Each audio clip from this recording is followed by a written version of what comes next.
महादेव संग माता गौरी की जय हो। सावन माह के हर मंगलवार को मंगला गौरी व्रत किया जाता है। सावन महीने की आखिरी मंगलवार आज है। सावन महीने की मंगला गौरी व्रत जो माँ पार्वती को समर्पित है, आज आखिरी व्रत रखा जाएगा। इस दिन माँ पार्वती और भोलेनाथ की आराधना करने से दाम्पत्य जीवन में खुशहाली आती है और देवों के देव महादेव का आशीर्वाद प्राप्त होता है। सावन महीने में पड़ने वाली मंगला गौरी व्रत अत्यंत शुभ होता है। मंगला गौरी व्रत करने से कुंवारी कन्याओं को मनचाहा वर की प्राप्ति होती है, तो वहीं सुहागिन महिलाएं पति की लंबी आयु और अच्छे स्वास्थ्य के लिए इस व्रत को करती है। मंगला गौरी व्रत को सूर्योदय के साथ शुरू किया जाता है और अगले दिन सूर्योदय के साथ ही इस व्रत का पालन किया जाता है। श्रावण मास के भगवान शिव और उनकी अर्धांगिनी माता गौरी को समर्पित है। इस व्रत को कर महिलाएं भगवान शिव और माता गौरी का आशीर्वाद प्राप्त करती है। इस दौरान महिलाएं 16 मंगला गौरी व्रत करती है और संकल्प लेती है। इस व्रत को हर साल श्रावण माह में किया जाता है। इस व्रत का उद्यापन 5वें वर्ष में कर दिया जाता है। पूरे विधि विधान के साथ मंगला गौरी व्रत करने से माता गौरी की कृपा सदैव आप पे बनी रहती है। आइए सुनते हैं मंगला गौरी व्रत की पौराणिक कथा। आप सभी बहनों को मेरी तरफ से मंगला गौरी व्रत की ढेर सारी शुभकामनाएं। एक समय की बात है, एक छोटे से गांव में एक साहूकार अपनी पत्नी के साथ निवास करता था। साहूकार धनवान था और उसके घर में किसी भी प्रकार की कोई कमी नहीं थी। फिर भी वह और उसकी पत्नी संतान न होने के कारण दुखी रहते थे। संतान की कमी उन्हें हमेशा कचोटती रहती थी।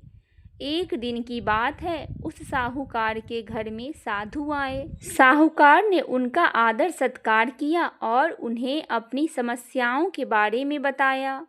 साधु ने साहूकार की पत्नी को सावन में मंगलवार को किए जाने वाले मंगला गौरी व्रत करने की सलाह दी। साथ में पूजा विधि के बारे में भी संपूर्ण जानकारी दी। इसके बाद साहूकार की पत्नी ने सावन के महीने के पहले मंगलवार से ही गौरी मंगला का पूजन व्रत करना शुरू किया। अब वह हर मंगलवार को विधि पूर्वक व्रत और पूजा पाठ करने लगी। इस प्रकार कई महीने तक उसने वह व्रत किया। एक दिन उसकी धर्म निष्ठा से प्रसन्न होकर माता पार्वती ने भगवान शिव से साहूकार और उसकी पत्नी को संतान प्राप्ति देने के लिए कहा। साहूकार को उस रात स्वप्न में एक दिव्य शक्ति ने दर्शन देकर कहा कि एक आम के पेड़ के नीचे भगवान गणेश की मूर्ति विराजमान है। तुम उस पेड़ के आम तोड़कर अपनी पत्नी को खिला देना, इससे तुम्हें संतान की प्राप्ति का सुख मिलेगा। साहूकार ने अगले दिन सुबह उठकर अपनी पत्नी को इस सपने के बारे में बताया और वह उस आम के पेड़ को ढूंढने निकल पड़ा। काफ़ी समय तक ढूंढने के बाद आखिरकार साहूकार को वह आम का पेड़ मिल गया, जहां भगवान गणेश की मूर्ति विराजमान थी। उसने आम तोड़ने के लिए उस पेड़ पर पत्थर मारना शुरू कर दिया। पत्थर फेंकने से एक आम तो टूटकर नीचे गिर गया, लेकिन गलती से एक पत्थर जाकर भगवान गणेश की प्रतिमा में लग गया। इससे भगवान गणेश क्रोधित हो गए और उन्होंने प्रकट होकर उस साहूकार को श्राप देते हुए कहा कि हे स्वार्थी मनुष्य, तूने अपने स्वार्थ के कारण मुझे चोट पहुंचाई है। तुझे माँ पार्वती की कृपा से संतान प्राप्ति तो होगी, लेकिन उसकी मृत्यु 21 वर्ष की आयु में ही हो जाएगी। यह सुनकर साहूकार बहुत घबरा गया और वो वापस घर चला गया। उसने वह फल अपनी पत्नी को खिला दिया और किसी को भी इस घटना के बारे में नहीं बताया। कुछ समय पश्चात भगवान शिव और माता पार्वती के आशीर्वाद से साहूकार और उसकी पत्नी को पुत्र की प्राप्ति हुई। इससे उन दोनों के जीवन में खुशी का ठिकाना न रहा। लेकिन साथ ही साहूकार इस बात से भी चिंतित था कि उसका पुत्र अल्पायु होगा। देखते ही देखते वह बालक 20 वर्ष का हो गया और व्यापार में अपने पिता का हाथ बटाने लगा। एक दिन घर लौटते समय साहूकार पेड़ की छांव में तालाब किनारे बैठकर अपने पुत्र के साथ भोजन करने लगा। तभी वहां कमला और मंगला नामक 2 कन्याएं कपड़े धोने के लिए आई और कपड़े धोते हुए आपस में बात करने लगी। कमला ने मंगला से कहा कि मैंने इस सावन मास में प्रत्येक मंगलवार को मंगला गौरी व्रत रखने का निश्चय किया है। तुम भी माँ पार्वती को समर्पित यह व्रत अवश्य करना। इससे माता पार्वती प्रसन्न होती है और आप पर उनकी कृपा दृष्टि बनी रहती है। इसे करने से मनोवांछित वर और अखंड सौभाग्यवती की प्राप्ति भी होती है। कमला की बात सुनकर मंगला भी इस व्रत को करने के लिए तैयार हो गई। दूसरी ओर साहूकार ने दोनों कन्याओं का बीच का यह पूरा संवाद सुन लिया और उसने अपने मन में यह सोचा कि यह कन्या मंगला गौरी व्रत को करती है, इससे इसे अखंड सौभाग्य की प्राप्ति होगी। यह मेरे पुत्र के लिए एक योग्य वधू साबित होगी। ऐसा सोचकर वह दोनों को विवाह के प्रस्ताव कन्या के पिता के पास लेकर गया।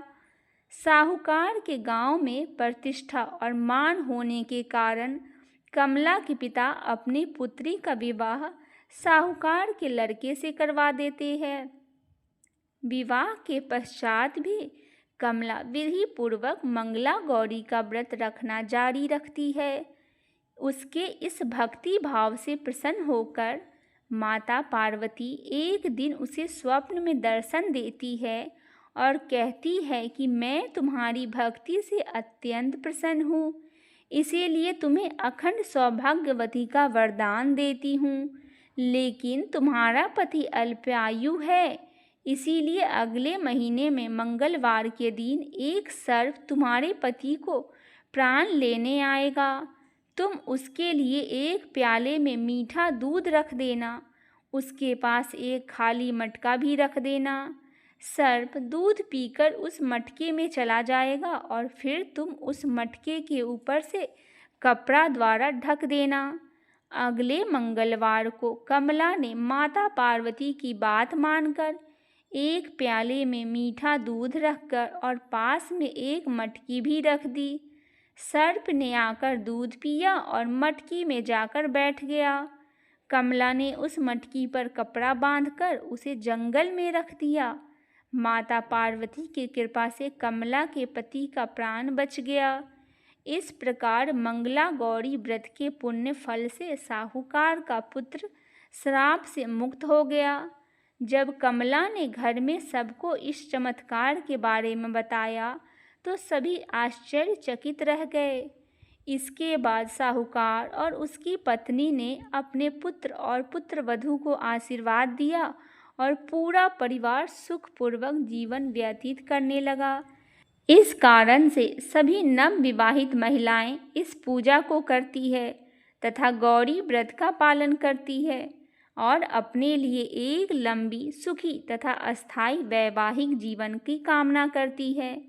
जो महिला इस मंगला गौरी व्रत का पालन नहीं कर सकती, उस महिला को श्री मंगला गौरी पूजा तो अवश्य ही करना चाहिए। इस कथा को सुनने के पश्चात विवाहित महिलाएं अपनी सास एवं ननद को 16 लड्डू देती है। इसके उपरांत ये वही प्रसाद ब्राह्मण को भी ग्रहण करवाते हैं। इस विधि को पूरा करने के बाद 16 बाती वाले दीपक से देवी की आरती की जाती है।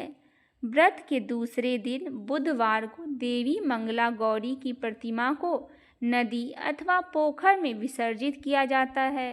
अंत में माँ गौरी के सामने हाथ जोड़कर अपने समस्त अपराधों के लिए एवं पूजा में हुई त्रुटियों के लिए क्षमा अवश्य मांगे। इस व्रत एवं पूजा के अनुष्ठान को परिवार की खुशी के लिए लगातार 5 वर्ष तक किया जाता है। अतः इस मंगला गौरी व्रत के नियमानुसार करने से प्रत्येक व्रती के वैवाहिक जीवन में सुख की बढ़ोतरी होती है तथा पुत्र पौत्रादि की प्राप्ति एवं पुत्रादि के जीवन में सुखपूर्वक व्यतीत होता है।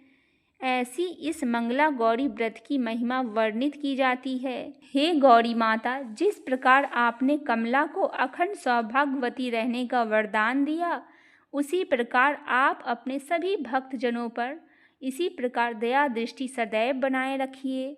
बोलिए माता गौरी की जय, महादेव की जय।